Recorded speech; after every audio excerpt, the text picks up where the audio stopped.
श्री स्वामी समर्थ. स्वामी महाराज तुमच्या सर्व चांगल्या इच्छा पूर्ण करो ही स्वामींच्या चरणी प्रार्थना करते आणि आजच्या व्हिडिओला सुरुवात करते. आपल्या भारतीय संस्कृतीत आठवड्यातील प्रत्येक दिवस हा एखाद्या देवतेसाठी किंवा देवीसाठी समर्पित असतो आणि ग्रहांसाठी समर्पित करण्यात आलेला असतो. या अनुसार गुरुवार हा दिवस सृष्टीचे पालनहार मानल्या गेलेल्या श्री विष्णूंसाठी आणि गुरुग्रहासाठी समर्पित करण्यात आलेला आहे.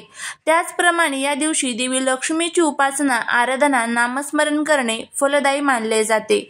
तसेच गुरुवारी केलेल्या श्री विष्णूच्या पूजेमुळे केवळ विष्णुदेव नाही तर देवी लक्ष्मीचा आशीर्वाद देखील आपल्याला प्राप्त होत असतो.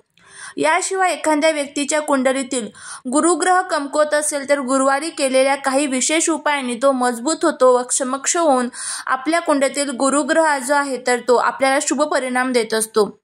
कुंडलीतील गुरुदोष दूर करण्यासाठी गुरुवारी गुरुच्या शांतीसाठी विशेष पूजा केली जाते. आणि गुरु आपल्याला काय प्रदान करत असतो तर वैवाहिक जीवन, धन, समृद्धी याचा गुरुग्रह कारक मानला जातो. गुरुवारी करण्यात आलेल्या काही विशेष उपायांमुळे आपल्या केवळ कुंडलीतील गुरुग्रह बळकट होत नाही तर विष्णू आणि लक्ष्मीचा आशीर्वाद प्राप्त होत असतो.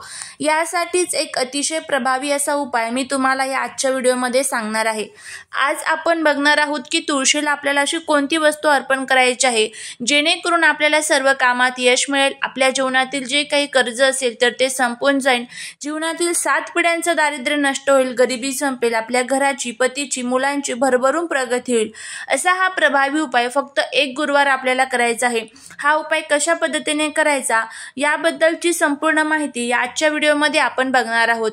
त्यामुळे जर तुम्हाला हा व्हिडिओ आवडला तर चॅनलला सबस्क्राईब करून कमेंटमध्ये जय माता लक्ष्मी लिहायला अजिबात विसरू नका, जेणेकरून माता लक्ष्मीची तुमच्यावरती भरभरून कृपा होईल. पण त्याचबरोबर गुरुवारी काही छोटे छोटे प्रभावी उपाय केले जातात तेही अगोदर आपण बघणार आहोत.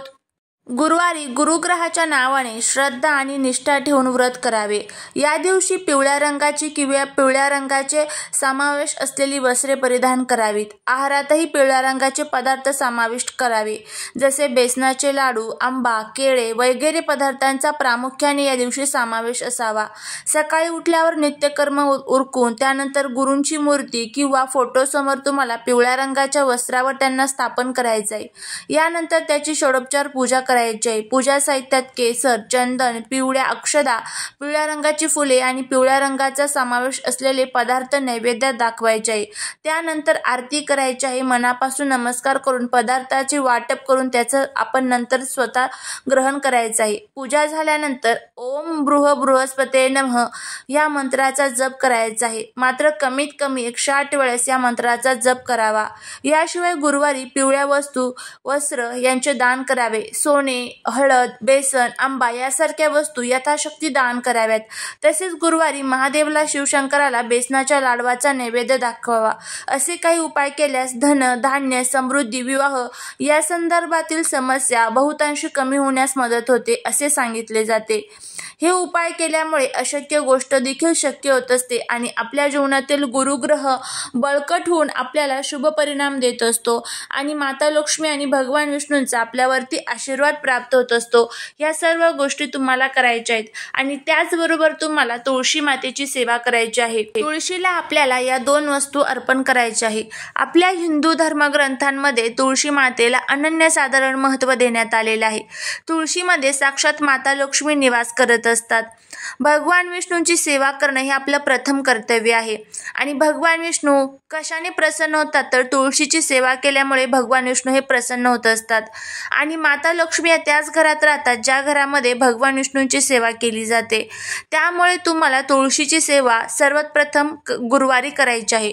तर तुम्हाला गुरुवारी तुळशीच्या आजूबाजूची जी काही साफसफाई असेल, स्वच्छता असेल तर ती करून घ्यायची आहे. बघा, तुळशी माता जी आहे तर ती आपल्या घरामध्ये सुख येणार आहे की दुःख येणार आहे ही आपोआपच अगोदर आपल्याला सांगत असते. तर जर बघा एखाद्या घरावरती संकट येणार असेल ना तर एखादी बहरलेली तुळस असते आणि ती आपोआप सुकून जाते, तर समजून जायचं की त्या घरावरती काहीतरी संकट येणार होतं आणि ते तुळशीने स्वतःवरती घेतलेलं आहे. किंवा एखाद्या घरातील तुळस जी आहे तर ती खूप छान बहरलेली असते, टवटवीत असते, त्यावेळेस त्या घरामध्ये धनधान्याची कधीच कमतरता पडत नाही. एखाद्या तुळशीपासे जर तुम्ही मातीमध्ये बघितलं तर छान छोटी छोटी रोपं उगत आहे, तर त्या घरामध्ये सुद्धा आपल्याला अचानक धनप्राप्ती होत असते. या छोट्या छोट्या गोष्टी असतात, ह्या गोष्टींकडे जर आपण लक्ष दिलं तर त्याचे जे काही संकेत असतात तर ते आपल्याला नक्कीच मिळत असतात.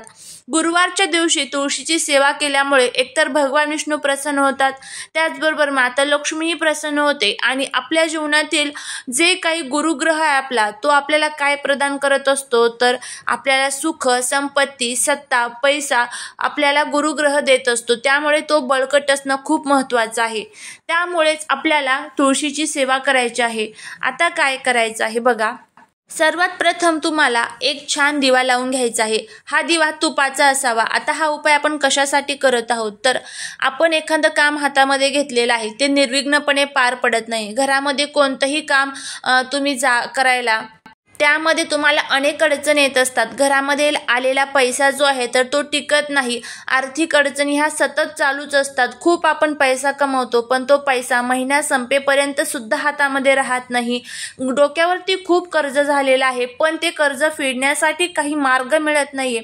अर्थात आपल्या कष्टाला पर्याय नसतो, पण कष्टाबरोबर हे उपाय आपण का करत असतो, तर आपल्या परमेश्वराची आपल्यावरती कृपा व्हावी, आपल्याला नशिबाने आपल्याला साथ द्यावी, त्यासाठी आपल्याला हे उपाय करणं खूप खूप गरजेचं असतं.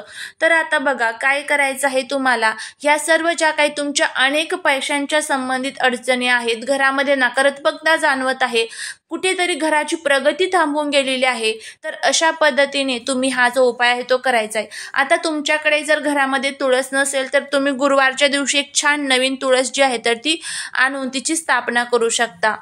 गुरुवारच्या दिवशी तुळशीच्या अवतीभोवतीची व्यवस्थित साफसफाई झाली की त्यानंतर तुम्हाला तिथे छान रांगोळी काढून घ्यायची आहे. नंतर मग तुम्हाला 2 वस्तू घ्यायच्या आहेत. त्या म्हणजे काय, तर गाईचं जे कच्चं दूध असतं, गाईचं कच्चंच दूध घ्यायचं आहे. म्हशीचं दूध इथे आपल्याला चालत नाही. गाईचं थोडंसं कच्चं दूध घ्यायचं आहे आणि त्याचबरोबर तुम्हाला दुसरी वस्तू जी घ्यायची आहे ती म्हणजे हळद. त्यानंतर तुम्हाला तुमच्या घरामध्ये जिथे तुळस आहे तिथे जायचं आहे. तिथे गेल्यानंतर सर्वात प्रथम तुळशी मातेला हळदी, कुंकू, अक्षदा अर्पण करायचे आहेत.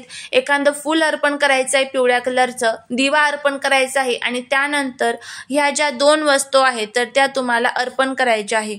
ह्या वस्तू अर्पण करत असताना तुम्हाला ओम नमो भगवते वासुदेवाय नमः या मंत्राचा जप करत राहायचा आहे आणि सर्वात प्रथम दूध अर्पण करायचं आहे. त्यानंतर त्यावरती हळद अर्पण करायची आहे आणि माता तुळशीला, माता लक्ष्मीला प्रार्थना करायची आहे की माझ्या घरामध्ये ज्या काही पैशांच्या अडचणी असेल, ज्या काही सुख संपत्ती आहे तर ती माझ्या घरातली वाढू दे, अखंड लक्ष्मी प्राप्त होऊ दे, घरातील इडापिडा बाहेर जाऊ दे, बाहेरची लक्ष्मी घरात येऊ दे, घरामध्ये खूप सुख संपत्ती, शांती, आयु आरोग्य असू दे, माझ्या घराची, पतीची, मुलांची भरभरून प्रगती होऊ दे, मला प्रत्येक कामात यश मिळू दे, आमच्यावरती असणारं जे काही कर्ज आहे तर ते संपून जाऊ दे, अशी आपल्याला तुळशी मातेला प्रार्थना करायची आहे.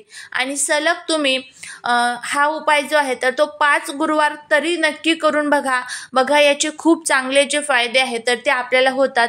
कितीही तुमच्या जीवनामध्ये पैशांच्या अडचणी असू द्या, त्या अडचणी तुमच्या दूर झाल्याशिवाय राहणार नाही. फक्त मनामध्ये तितका विश्वास आणि तितकी श्रद्धा पाहिजे की आता मी हा उपाय केलेला आहे आणि याचा जो फायदा आहे तर तो मला 100% होणारच आहे. तर अशा पद्धतीने तुम्हाला हा जो उपाय आहे तर तो करायचा आहे. तुम्ही करून बघा याचे किती छान फायदे आणि किती छान तुम्हाला याचे लाभ बघायला मिळतील. सर्व कामात यश मिळेल, कर्ज संपेल, घराची, पतीची, मुलांची प्रगती होईल. झालेली सेवा ही महाराजांच्या चरणी रुजू करते. श्री स्वामी समर्थ.